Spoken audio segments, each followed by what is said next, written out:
Well, howdy everyone, my name's Chris, and today I'm going to take a practical look at the Canon EFS 17-55mm f2.8 lens. And here it is, mounted on a Canon 500D. I'm using my 60D to record this review. I'm going to take a look at how well it works as a stills lens and as a film lens, and I'm also going to investigate whether it's really worth the huge investment. It costs a lot of money. First, the basics. As you can see, it's huge. Here it is side by side with Canon's 50mm f1.4, the standard kit lens, and my 10-22mm ultra wide angle lens. What you can't see is that it's also quite heavy. When you've been shooting all day with this lens, especially on a bigger camera like the 60D, it's a relief to switch to something smaller. Mounted on your camera with a large lens hood, it looks pretty professional, which is always useful. You definitely want to invest in a decent UV filter for the front. As you might be able to see, the glass coating scratches extremely easily when cleaning. The focus ring is perfect, extremely smooth and precise. It travels about 90 degrees, just the right distance for changing focus while shooting video. The lens has full-time manual focusing, and the autofocus is silent and extremely fast, as you can hear and see. The zoom ring is not as smooth as I'd hoped for, but I suppose it is moving a lot of glass up and down. It's precise enough, but a little tricky to get a good, smooth zoom. This lens is a standard zoom lens like most kit lenses. It goes from pretty wide angle to short telephoto. Not a big zoom range, but if you want a great quality lens which is fast, which means letting in a lot of light, then you can't really buy a super zoom. I was hesitant to invest in this lens due to the average zoom range, but actually this is the main zoom range you use when filmmaking. I find myself very rarely using long focal lengths when filmmaking. Of course though, that could just be my style. You might want something different. A super zoom is very useful for filmmaking, but their apertures change as you zoom in, which is a pain. And also, super zoom lenses are quite slow. They're not able to let in much light. This is a problem when you're shooting indoors and you don't want to crank up your camera's ISO. If you're shooting at 1080p, you want the best quality you can possibly get, and I'm not sure super zoom could ever provide that. This camera's main advantage is that it's fast. It goes to f2.8 throughout the entire zoom range, and for a zoom lens, that's about as fast as it gets. It basically lets in a lot of light, and that's kind of crucial for filmmaking for two reasons. First off, it lets you keep your shutter speeds nice and high, twice or even 4 times as high as the kit lens. Secondly, if you shoot at f2.8, your ISO levels go down, which means you get better video quality, and that's kind of crucial for shooting indoors. It means you can narrow your depth of field.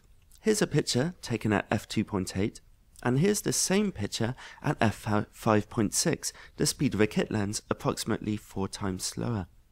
You can see that at f2.8, the background is more out of focus.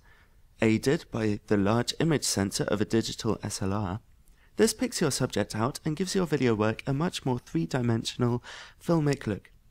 Incidentally, using a non-zoom lens or prime lens, you can get a very tight depth of field like in this picture, taken at an aperture of f1.4, but that's for another review. The lens is also image stabilized, which is essential. It's not the best image stabilization I've ever seen, but it makes for nice smooth images when you're panning or moving. One disadvantage is that the image stabilizer is a little noisy, especially when zoomed in. You should invest in an external microphone, if your camera supports them. Stupid. When you're doing stills photography, f2.8 is more useful than essential. It stops action in no light conditions and reduces blurring. Combined with image stabilization, this is probably the most hand-holdable lens Canon makes. You can get pictures in very dark conditions with this piece of kit, and because it's a standard zoom, you can keep this lens on your camera all the time. Extremely useful. You can use a lens like this all the time. It's a real bread and butter lens for all professional photographers due to its high image quality, low light capabilities and image stabilization. It's just really useful for weddings and such. But there is one problem: the price. Tamron do a similar image stabilized f2.8 lens for a much cheaper price than this one. If you're filmmaking, if you're only really interested in filmmaking, then get a Tamron. It's not as good a lens overall, but it'll do pretty much exactly the same job for video making as this one will, but for a much cheaper price. However, if you're really interested in stills photography, then this Canon lens has some real advantages which kind of make it worth the money if you have some extra cash lying around. The Canon 17-55mm is one of the sharpest zoom lenses money can buy.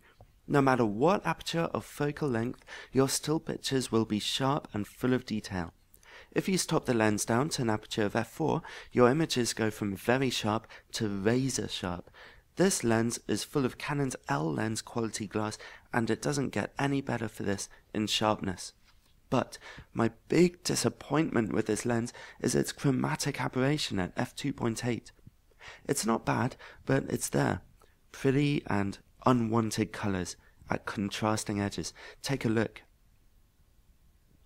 Now this is a big flaw in the lens. Thankfully, it's a flaw that can be corrected in Photoshop, or by stopping down to f4, where the chromatic aberration largely vanishes to give perfect images. But be aware of this. It's a pesky weakness. This lens is big and heavy, and it's also overpriced, but it's more or less the best there is in its field.